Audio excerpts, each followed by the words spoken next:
চাঁদপুর জেলার শাহরাস্তি থানায় অবস্থিত একটি গুরুত্বপূর্ণ বাস স্ট্যান্ড হলো দোয়াবাঙ্গা, যা শাহরাস্তি গেট নামেও পরিচিত। চাঁদপুর কুমিল্লা বিশ্ব রোডের পাশে অবস্থিত এই স্থানটি কচুয়া, কুমিল্লা, ঢাকা ও চাঁদপুরের সাথে সরাসরি বাস যোগাযোগের সুব্যবস্থার কারণে এলাকার মানুষের জন্য একটি গুরুত্বপূর্ণ কেন্দ্রবিন্দুতে পরিণত হয়েছে। এখান থেকে নোয়াখালী, লক্ষ্মীপুর সহ দেশের বিভিন্ন প্রান্তে যাতায়াত করা যায় অত্যন্ত সহজে।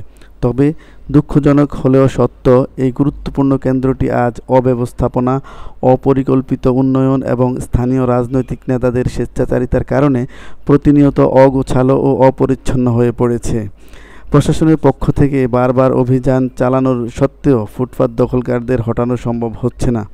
দোকানপাট, ঠেলা ও খোলা বাজারের দখলে ফুটপাত সম্পূর্ণভাবে চলাচলের অযোগ্য হয়ে পড়েছে। অন্যদিকে যাত্রীবাহী বাস, সিএনজি ও অটোরিকশার জন্য নির্ধারিত স্থানে না থেকে রাস্তার উপরে যাত্রী ওঠানামার কাজ চলতে থাকায় প্রতিনিয়ত সৃষ্টি হচ্ছে যানজট। এতে সাধারণ যাত্রীদের যেমন দুর্ভোগ বাড়ছে, তেমনি ঝুঁকি বাড়ছে দুর্ঘটনারও। দোয়াবাঙ্গার মতো একটি ব্যস্ত ও সম্ভাবনাময় বাস স্ট্যান্ডকে বাঁচাতে হলে প্রয়োজন সঠিক পরিকল্পনা, কঠোর প্রশাসনিক পদক্ষেপ এবং রাজনৈতিক সদিচ্ছা।